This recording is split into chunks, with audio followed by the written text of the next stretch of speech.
Good morning, students. Now we are continuing with Lycopodium morphology. We studied about the morphology of the root in Lycopodium. Now we are going to talk about the stem and the leaves. The stem of Lycopodium may be creeping or pendulous or erect, and it is a weak, slender rhizome. Okay, and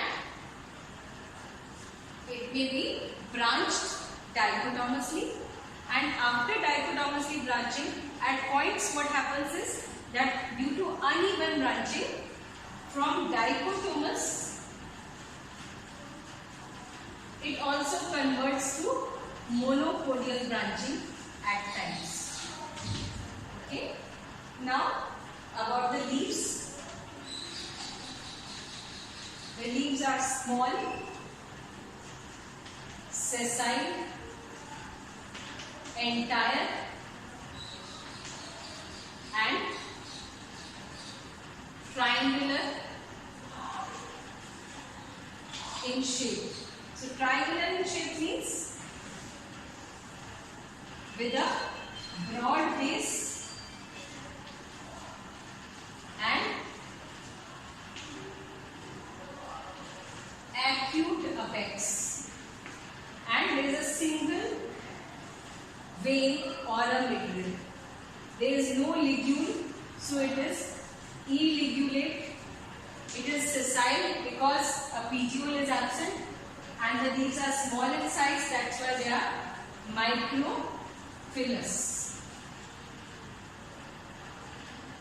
So, and the margins are generally entire, but in some members, for example,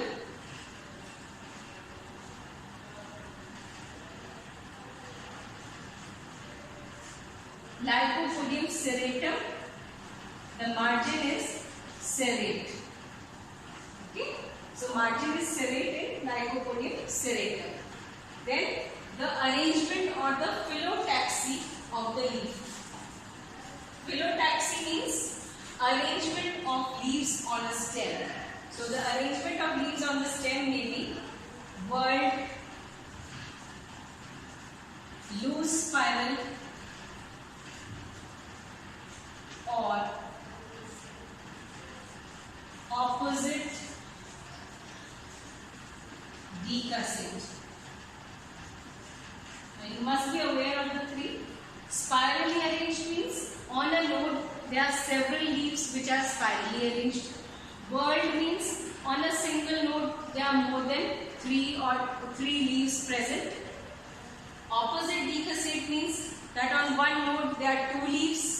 Okay, so suppose this is a node, two leaves arise in this position. On the next node, one leaf is here and one is in the back where you can't see. So if you take an aerial view, if you look at the stem from the top, what you will see is, you will see four leaves like this. But actually, two leaves are on the lower node and two leaves are on the upper node, and they are arranged so that they form a cross shape. So this is known as opposite decussate. So every node has got two leaves. Here two leaves are in this position, the next two leaves are in this position. So these may be the phyllotaxy, the arrangement of leaves of the stem. One thing which we also find is that on the stem, the leaves may show dimorphism. Some leaves are larger in size, the other leaves are smaller in size. Suppose on the stem there are 4 rows of leaves, so 2 rows are smaller in size than the other 2 rows. So these are the variation of leaves on the stem. So this is about the morphology of the stem and the leaves. Now we will go to and study about the anatomy.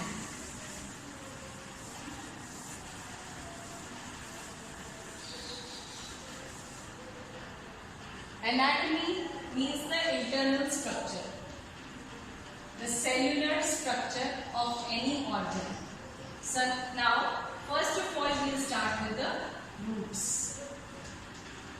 photos show epidermis, cortex and stele.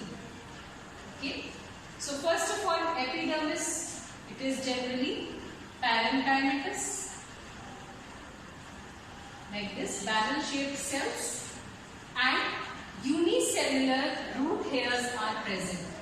And a characteristic feature of Lycopodium is that the root hairs which are unicellular, they are borne in pairs. So suppose here is one root hair and another root hair. Then again here.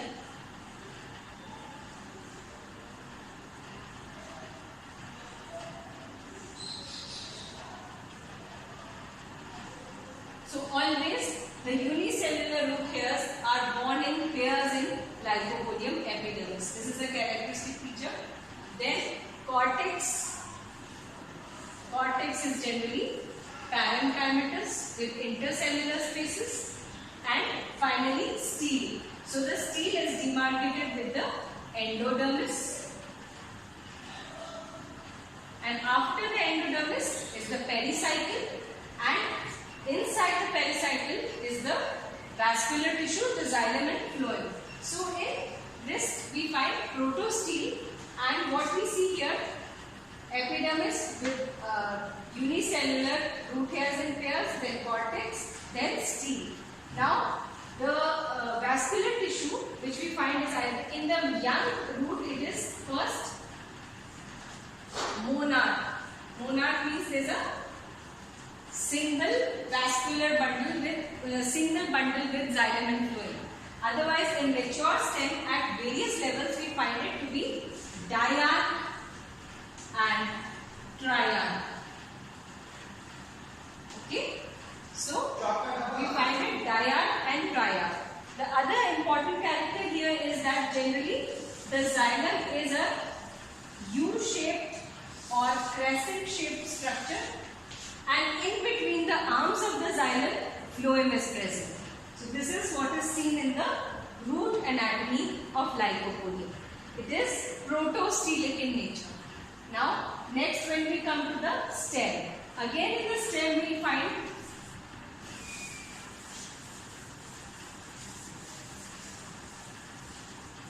the epidermis, the cortex and the stele. These are the three major portions of the stem. Epidermis is made up of barrel-shaped cells with a thin wall and cutinized layer. A cutin layer is present outside the epidermis. And the cortex is demarcated into three layers. Three layers because three types of tissues are seen. Hypodermis is chlorenchymatous. Chlorenchymatous means parenchyma with chlorophyll.